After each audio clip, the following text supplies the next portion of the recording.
बिस्मिल्लाहिर्रहमानिर्रहीम। अस्सलाम वालेकुम नाज़रीन, आप देख रहे हैं पंजाब न्यूज़ और आपका होस्ट शहबाज मदनी आपकी खिदमत में हाज़िर है। और प्रोग्राम आज पंजाब न्यूज़ के साथ आज हम एक इंतहाई मारूफ सियासी समाजी पर्सनैलिटी के साथ मौजूद हैं, जो कि आज के इस प्रोग्राम में हमारे साथ मौजूद रहेंगे और उनके साथ मुख्तलिफ सियासी अमूर पर गुफ्तगू की जाएगी। उनका तारफ़ मैं आपको कुछ यूँ करवाता जाऊँ। वैसे तो वो तारफ़ के किसी के मुहताज नहीं हैं, पूरा इलाका उनको बहुत ही डीपली जानता है, लेकिन फिर भी तारफ़ करवाना चाहता हूँ।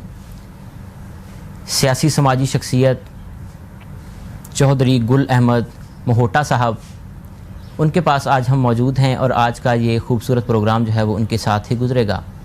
तो सबसे पहले वेलकम करते हैं चौधरी साहब आपको पंजाब न्यूज़ के प्रोग्राम में। बहुत शुक्रिया कि आपने अपना कीमती टाइम दिया।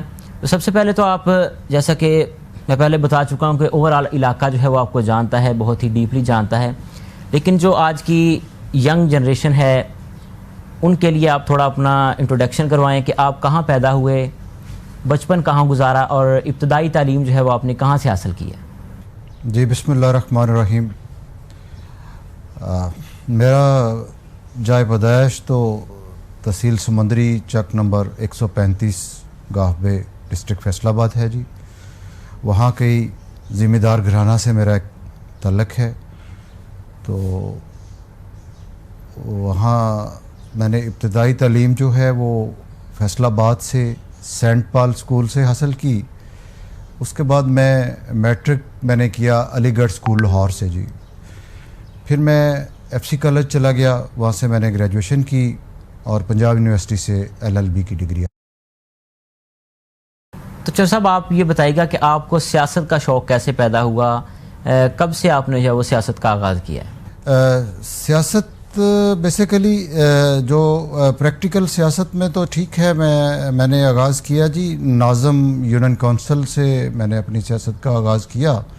लेकिन जहाँ तक प्रैक्टिकल सियासत डेरादारी के हवाले से है, लोगों की खिदमत के हवाले से है, तो वो सियासत तो मेरे बाप दादा से चलती आ रही है और वो उसी को हुई कोशिश की है हमेशा कि उसी अपने बाप और अपने दादा परदादा जिस तरह लोगों की खिदमत करते थे, जिस तरह डेरे पे आए हुए लोगों को उनकी बात सुनते थे, उनके मसाइल को हल करते थे, वो चीज़ें आगे लेके चलूँ।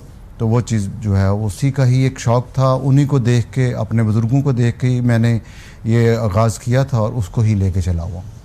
अच्छा, 2018 का इलेक्शन आपने कंटेस्ट किया है, बहुत बड़ा इलेक्शन था, तो उस इलेक्शन में कामयाबी हासिल ना हो सकी, क्या ऐसी कौन सी ऐसी वजह बनी जिसकी वजह से आपको जो है वो शिकस्त का सामना करना पड़ा? इलेक्शन देखें जी, जीत और हार इसमें मैना नहीं रखती। इलेक्शन कंटेस्ट करना, लोगों में रहना, इलेक्शन में रहना, बेसिकली यही सबसे बड़ी जीत होती है। और उसके बाद ये होता है कि आप कंपटीशन में हो, आप सिर्फ ये ना हो कि आप पेपर फाइल कर लिए आपने और आप कह रहे हैं कि मैंने इलेक्शन कॉन्टेस्ट किया।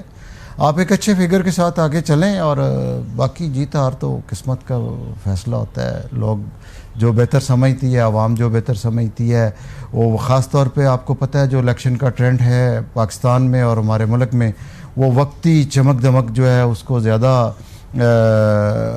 अपीयरेंस मिल जाती है और उसमें ये होता है कि फिर लोग वोट तो उस चमक दमक को दे देते हैं, लेकिन अगले 5 साल फिर उस पर पछताते भी हैं। तो यही रूटीन है। शायद मेरे में कोई कमी कुताही होगी तो लोगों ने किसी और को सिलेक्ट कर लिया होगा। ठीक है, तो आप देखिएगा कि ये मौजूदा जो टाइम जा रहा है इसमें महंगाई का तूफ़ान है, गरीब आदमी जो है वो महंगाई की चक्की में पिस रहा है, दिहाड़ीदार तबका जो है वो 2 वक्त की रोटी खाना भी उसके लिए मुश्किल हो चुका है। क्या कहेंगे, मौजूदा जो हुकूमत है वो महंगाई को कंट्रोल करने में नाकाम क्यों हो रही है? जी इसमें देखें जी, बेसिकली मेरे पे पहले भी ये सवाल बहुत सारे लोगों ने किया है। आम जब सिटिंग होती है, जब हम बैठते हैं तो आपस में बातचीत भी होती है, तो सबसे पहले बात आती है कि मैं पार्टीज़ को मैंने चेंज क्यों किया। तो बेसिकली मेरा आगाज़ जो पॉलिटिक्स का था वो था पीपल्स पार्टी से। ठीक है जी। लेकिन उसमें उसको चेंज क्यों करना पड़ा, उसको क्यों छोड़ना पड़ा? मेरी पीपल्स पार्टी थी बेनज़ीर भुट्टो की पीपल्स पार्टी। मैं आज भी ये कहता हूँ कि बेनज़ीर भुट्टो के पाए का लीडर आज तक पाकिस्तान में नहीं है। चूँकि वो मोहतरमा हम में ना रहीं, उसके बाद फिर पार्टी बेगाने हाथों में चली गई। तो जब ऐसे हालात पैदा हुए तो फिर हम लोग मजबूर हो गए कि हमने इसको पार्टी को छोड़ा। उसके बाद इमरान खान साहब के इस नारे को देखा कि वो मुल्क को संवार देंगे, मुल्क को बेहतर कर देंगे, यंग जनरेशन के लिए बहुत कुछ करेंगे। इंटरनेशनली उनका जो एजेंडा था और जो इलेक्शन से पहले उनकी गुफ्तगू थी, उन चीज़ों ने इस तरफ माइल किया कि यार इसमें हमें भी हिस्सेदार होना चाहिए। तो इस चीज़ को देखते हुए मैंने इमरान खान साहब का साथ देने की ऐलान कर दिया, उनके साथ ज्वाइन भी किया, उनको सपोर्ट भी किया। और मैंने उनको सपोर्ट उस वक्त में किया जब बहुत कम लोग उनके साथ थे और अभी उनका कोई फ्यूचर नज़र नहीं आ रहा था। लेकिन चूँकि उनका इरादे जो थे वो बड़े मुल्क के लिए, मेरे कौम के लिए, मेरे लोगों के लिए, वो जो चीज़ें थी वो बड़ी अट्रैक्टिव थी। तो उन चीज़ों को देखते हुए मैंने कहा अगर मुल्क की बेहतरी इस इंसान के हाथ में है तो मुझे भी इसका साथ देना चाहिए। तो ये एक वजह बनी कि मैंने इमरान खान को ज्वाइन किया। अनफॉर्चुनेटली इसके बावजूद कि मैंने खान साहब से टिकट मांगा तो मेरा जगह पे टिकट एक ऐसे अननोन पर्सन को दे दिया गया जिसका पॉलिटिक्स के साथ कोई तल्लक ही नहीं है, जिसकी कोई जान नहीं, पहचान नहीं। और इसके अलावा पॉलिटिक्स के बहुत सारे असूल होते हैं। जैसा कि आपने बताया कि आपने उस वक़्त इमरान खान साहब की सपोर्ट की है जब उनका फ्यूचर जो है वो नज़र नहीं आ रहा था, तो आपको टिकट क्यों नहीं दिया, क्या वजह? मैं यही अर्ज़ करने लगा हूँ कि मैंने इसकी रीज़न्स जो हैं उनको मैंने एक साइड पे रख दिया कि मुझे टिकट नहीं मिला तो मैं इमरान खान को छोड़ दूँ। इसलिए नहीं छोड़ा, आज तक नहीं छोड़ा। इसलिए नहीं छोड़ा था कि मुझे था कि चलें भले मेरी ज़ात है ना, मुझे टिकट नहीं मिला तो मेरी ज़ात की खैर है, लेकिन फिर भी यार मैं इसको देखूं ताकि ये मेरी मुल्क के लिए, मेरी कौम के लिए कुछ कर दे। इसी वजह से मैंने अपनी वो कुर्बानी को समझते हुए भी इसका साथ देने की कोशिश की। लेकिन आज जो खान साहब के हवाले से जो जैसा कि हमारे अंदर एक जज्बा था, हमारी सोच थी, हम कहते थे कि खान साहब मुल्क को सही डगर पे ले आएंगे, जनरेशन जो यंग जनरेशन है उनका मुस्तकबिल रोशन हो जाएगा, मेरा मुल्क रोशन हो जाएगा। तो वो चीज़ें फिर दिन ब दिन उसमें ना मायूसी आती गई, वो आज वो चीज़ें नज़र नहीं आ रही। और अब उसमें ये था कि खान साहब बहुत अच्छे कप्तान हैं, बहुत अच्छे सेलेक्टर हैं। ये भी उनकी जो क्रिकेट टीम के हवाले से तो वो बात दुरुस्त थी। हमने उसी बात को सियासत में ले लिया। जब सियासत में आए तो खान साहब की मैं समझता हूँ सबसे बड़ी नाकामी ये है कि वो मेरे हिसाब से वो सिलेक्टर है ही नहीं है, या उनके पास अख्तियार नहीं है। अगर अख्तियार है, वो सिलेक्टर हैं, तो फिर मैं उनकी सिलेक्शन को सलाम पेश करता हूँ। जिस तरह की उनकी सिलेक्शन है, वो आए दिन उनके अपने किए हुए सिलेक्टर कोई ना कोई ऐसा काम कर देते हैं कि फिर उसकी मनफी हो जाती है। अभी लेटेस्ट देख लें आप, ये अब जुल्फ़ी बुखारी का उसको मेरे ख्याल उसको बैक फुट पे कर दिया गया है। जब कोई इशू आता है तो वो एक आध बंदे की कुर्बानी करके उसको बैक फुट करके फिर वो इंक्वायरी वगैरह जो है वो बोल जाते हैं। तो मैं चाहता हूँ कि अगर ठीक है बैक फुट किया है तो अच्छी बात है, लेकिन उसके साथ साथ उसका कोई रिज़ल्ट तो दें। ये तो मेरा इस वजह से जो प्रैक्टिकल हालात पैदा हुए हैं वो मायूस कौन है। तो इसलिए मैं आज भी उम्मीद के साथ खान के साथ बैठा हूँ कि शायद कोई रोशन किरण नज़र आ जाए, लेकिन मुझे नज़र नहीं। देखिए, तब्दीली के नाम पर तो वोट लिया गया था, सपोर्ट भी लोगों ने किया है, वोट भी कास्ट किए हैं, लेकिन तब्दीली जो उसके अपोजिट हलके में काम हो रहा है, बल्कि ओवरऑल मुल्क में ऐसे हो रहा है कि अगर कहा जाता था कि कोई गरीब बाकी नहीं रहेगा, तो आज क्या कहेंगे आप इस वर्ड को आप मद्देनज़र रखते हुए कि क्या कोई गरीब बाकी रहेगा? मुल्क में महंगाई का तूफ़ान है, दिहाड़ीदार तबका अगर 800 रुपया दिहाड़ी कमा रहा है तो वो घर का सर्कल बड़ी मुश्किल से चला रहा है। दाल रोटी बनाना ही मुश्किल हो चुका है, गोश्त की तो बात एक तरफ रह गई। 430 रुपए किलो जो है वो मुर्गी का गोश्त पहुंच चुका। जी, मेरा ख्याल है कि वो उनकी मिसाल को फिर इस तरह ही लें कि गरीब कोई बाकी नहीं रहेगा भूख की वजह से, प्यास की वजह से, और गरीब जो है वो इस जगह पहुंच जाएगा कि वो अपनी मौत खुद मर जाएगा। मैं तो यही कहूँगा फिर इसमें कोई बात नहीं है, महंगाई का एक बहुत बड़ा तूफ़ान है। मैं कभी भी किसी जगह पे भी बाकी पार्टीज़ की करप्शन के हवाले से उनके साथ नहीं हूँ, ठीक है, लेकिन उन करप्ट लोगों का अगर आप मुआवजा करें मुल्क को चलाने के हवाले से, तो मुझे आज ये कहते हुए बड़ा अफसोस और शर्मिंदगी हो रही है कि मेरा ख्याल वो बेहतर था।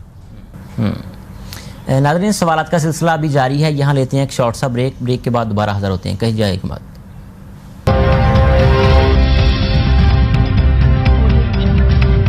वेलकम बैक, प्रोग्राम में आपको फिर से वेलकम करते हैं।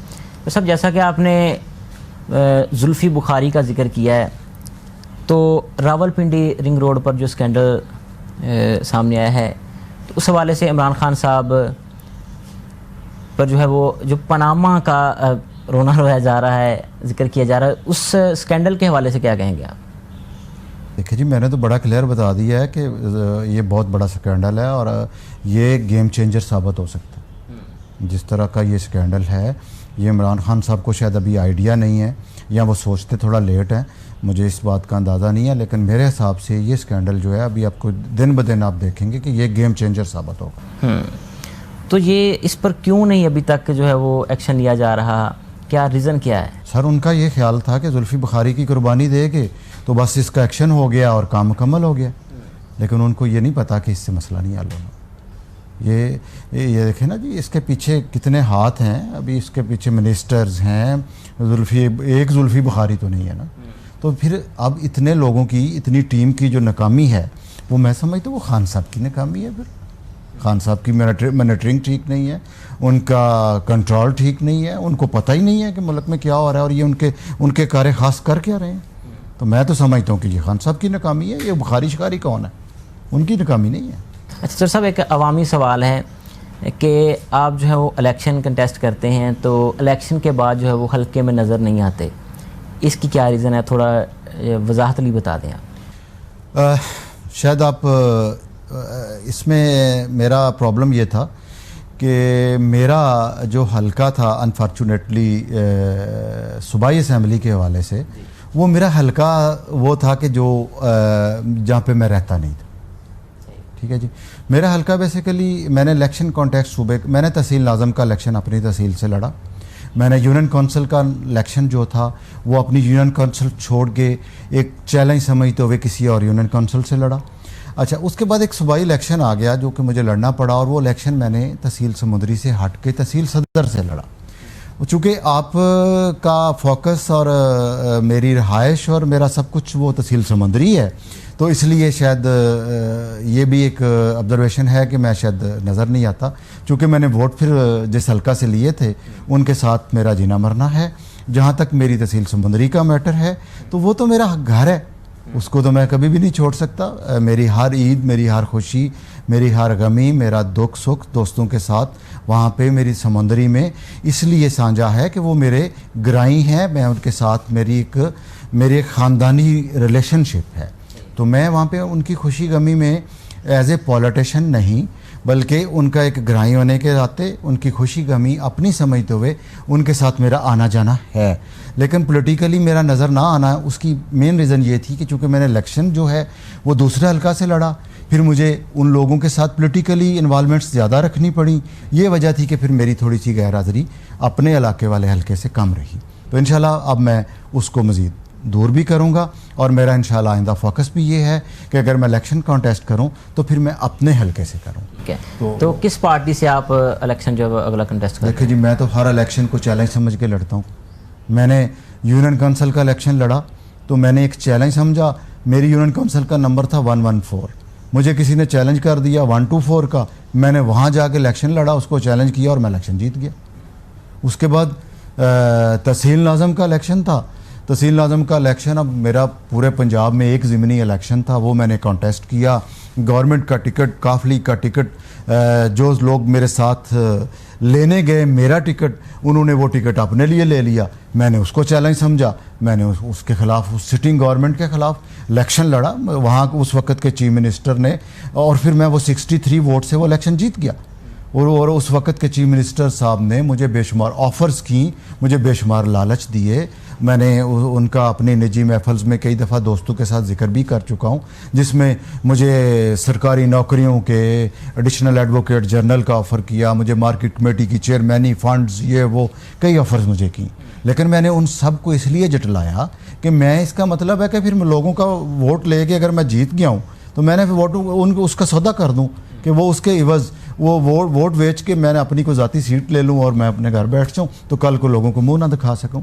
तो मैंने तो वो इलेक्शन भी तहसील नाज़म का भी चैलेंज समझ के फिर लड़ा और उसमें मैंने कामयाबी भी हासिल की। इसी तरह मैंने सूबे का इलेक्शन लड़ा, तो मैंने जब वो वहाँ से लड़ा जहाँ पे ना मेरी वो तहसील थी, ना मेरा वो हल्का था।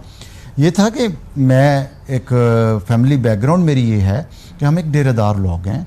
हम मेरे डेरा पे मेरे बाप दादा से ले गए, मेरे परदादा से ले गए, जो हमने देखा है, लोगों की खिदमत देखी है, उस चीज़ को मैंने आगे कंटिन्यू करने की कोशिश की। और उस चीज़ का असर तहसील समुंदरी से तहसील सदर में गया। लोग जो जानते थे, लोगों को पता था कि हम खिदमत करने वाले लोग हैं, लोगों के साथ दुख सुख में हम साझे होते हैं, तो उन लोगों ने मुझे वोट दिए। और कहाँ समुंदरी, कहाँ तहसील सदर, और वो अपोनेंट मेरा वो था जो वहाँ से 4 दफ़ा पहले भी मेंबर रह चुका था। तो मैं 700 वोट से वो इलेक्शन, सिर्फ 700 वोट से वो इलेक्शन लूज़ किया मैंने। तो इसका मतलब है कि मुझे लोगों के साथ मिलना, लोगों के साथ बर्ताव करना आता है, तो लोग मेरे पे एतमाद करते हैं, मुझे वोट देते हैं। आज भी मेरा इसी तरह उन लोगों के साथ जो मेरा उस वक्त में प्यार था, आज भी उन लोगों के साथ वही प्यार है। लेकिन मेरा अपोजिट जो है, वो जो मेरे से जीता था 700 वोट से, उसका कोई पता नहीं होता कि वो किधर है। और उसका रिज़ल्ट ये है कि आज वो दरबदर के धक्के खा रहा है। उसने 2 इलेक्शन लड़े हैं, 3 लड़े हैं इस दफ़ा, तीनों इलेक्शन हार गया, बेटा हार गया, बहू हार गई, खुद हार गया, और बुरी तरह हार गए। तो मुसलसल एक ख़ानदानी बैकग्राउंड के हिसाब से अगर आप लोगों के साथ टच रहते हैं तो वही कामयाब है। ठीक है, मतलब कि आप अगला जो इलेक्शन है वो समुंदरी से लड़ेंगे, और पार्टी आपने कोई क्लियर नहीं की, किस पार्टी से करेंगे? देखिए जी, जो मुल्क के लिए बेहतर करेगी, जो मुल्क का मफाद जिसमें होगा, उस पार्टी से हम इलेक्शन लड़ लेंगे। और अगर समझेंगे कि बिल्कुल इन पार्टीज़ में वो जज्बा नहीं है लोगों की खिदमत का, मेरे मुल्क की खिदमत का, मेरे कौम की खिदमत का, मेरे जवानों की खिदमत का, तो हम आज़ाद लड़ लेंगे इलेक्शन। लेकिन हम चैलेंज समझ के इंशाल्लाह इलेक्शन लड़ेंगे, और तहसील समुंदरी से लड़ेंगे और अपने हल्का से लड़ेंगे। आपके ख्याल में हल्का के सबसे ज़्यादा मसाइल जो हैं वो कौन से हैं, जो कि हल्का के जो लोग हैं वो आपके पास आते हैं कि ये मसला है, पानी का मसला है, या मज़ीद कोई मसले हैं? मैटर हैं जो आप बात करेंगे ना जी, पानी के, पीने के पानी का मसला है, रोड्स का मसला है, एजुकेशन का मसला है, ये बड़े छोटे छोटे मैटर हैं। ये कोई मैटर नहीं करते। ये जब आप इक़्तिदार में होते हो तो ये लोगों का हक बनता है। उसके अलावा बहुत सारे मसाइल हैं, बच्चों के, ख़ास तौर पे यंग जनरेशन जो है उसकी तालीम के मसाइल हैं, उसकी नौकरी के, उसके रोज़गार के मसाइल हैं, वो उस पर कोई तवज्जो नहीं देता। इंशाल्लाह मैं क्या कहते हैं, कैसे मसाइल हल हो सकेंगे वो जो इलाका मकीनों के? सर, नुमाइंदा सिंसियर हो, उसको पता हो कि जिन लोगों ने उसको वोट दिया है, जहाँ वो रह रहा है, जो उसका इलाका है, ये उसके अपने हैं, ये उसके ख़ानदान हैं, ये उसकी फैमिली हैं, ये उसके इज़्ज़त के रखवाले हैं। तो फिर जब देखें एक नुमाइंदे के चुनने के लिए आवाम आप पे कुर्बानी देती है, तो फिर क्या उस नुमाइंदे पे लानत है कि वो अगर उस पे वक़्त आए तो वो उन पे कुर्बानी ना दे, और इक़्तिदार भी हो, अख्तियार भी हो, तो फिर उनके लिए हो ना सके। तो मैं ये आपको बताता हूँ, अल्लाह ताला मुझे वक़्त दे तो मैं इस चीज़ को साबित करूँगा कि इंशाल्लाह मेरे हलके में कोई लड़का, कोई यंग पढ़ा लिखा लड़का बेरोज़गार नहीं रहेगा। ये इंशाल्लाह मेरा इलेक्शन में भी ये मेरा माटो होगा, और आज भी मेरा ये इंशाल्लाह आपको मैं अपने जो मेरे अंदर के जज्बात हैं, जो मैं चाहता हूँ करना, वो इंशाल्लाह वो आपको साबित भी करें। तो सब जितने भी सियासतदान गुजरे हैं, पिछले जितने भी इंटरव्यूज़ किए गए हैं, इलेक्शन से पहले सभी जो है वो बड़े बड़े वादे करते हैं, तो लेकिन इलेक्शन के बाद जो है वो वादे तो पूरे क्या करने, लेकिन जो वोटर्स सपोर्टर्स होते हैं उनको टाइम तक नहीं दिया जाता। उनको जो है वो ज़लील ख्वार किया जाता है, वो दफ्तर के चक्कर लगा लगा कर थक जाते हैं, लेकिन उनसे मुलाकात तक नहीं की जाती। क्या कहेंगे आप, अगर इलेक्शन जीत जाते हैं तो आपका हल्के की आवाम जो है वो उनके साथ कैसा रवैया रहेगा? मेरे रवैये की मिसाल ये होगी, अल्लाह ताला मुझे कामयाबी दे तो अगले इलेक्शन में उसके बाद मैं लोगों से वोट लेने ना जाऊं, मुझे लोग वोट देने आएँ।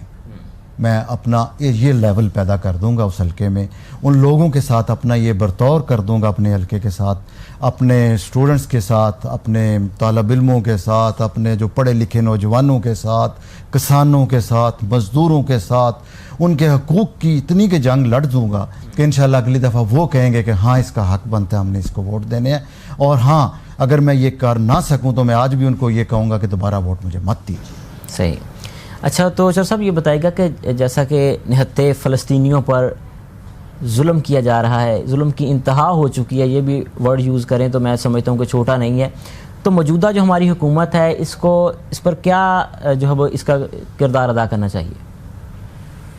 भाई बात वो फिर वहाँ से शुरू होती है कि मुझे मौजूदा हुकूमत समझ में नहीं आ रही, मुझे उसका जो सिस्टम है वो समझ में नहीं आ रहा, जो जिस वजह से हम उसके साथ हैं, जो हमारी ख्वाहिशात थी वो इसलिए थी कि वो कुछ कर दिखाएं, तो वो चीज़ नज़र नहीं आ रही। आज दुख है, अब रोना आता है कश्मीरियों को देख के, फ़लस्तीनियों को देख के। हम यार एक मुस्लिम मुल्क हैं, हम कुछ नहीं तो अपनी आवाज़ तो उठा सकते हैं, हम असेंबली में आवाज़ उठा सकते हैं, हम इंटरनेशनली आवाज़ उठा सकते हैं, लेकिन मुझे लगता है हमारी हुकूमत फिर इस बात पे भी सत्तू पी के सोई हुई है। तो इस तरह तो काम नहीं है, पता नहीं उनके जज्बात नहीं है। आप जब टीवी पे क्लिप्स देखते हो, आप सोशल मीडिया पे उनके क्लिप्स देखते हो, जिस तरह उनके साथ जुल्म हो रहा है, खुदा की कसम खाना पीना भूल जाता है।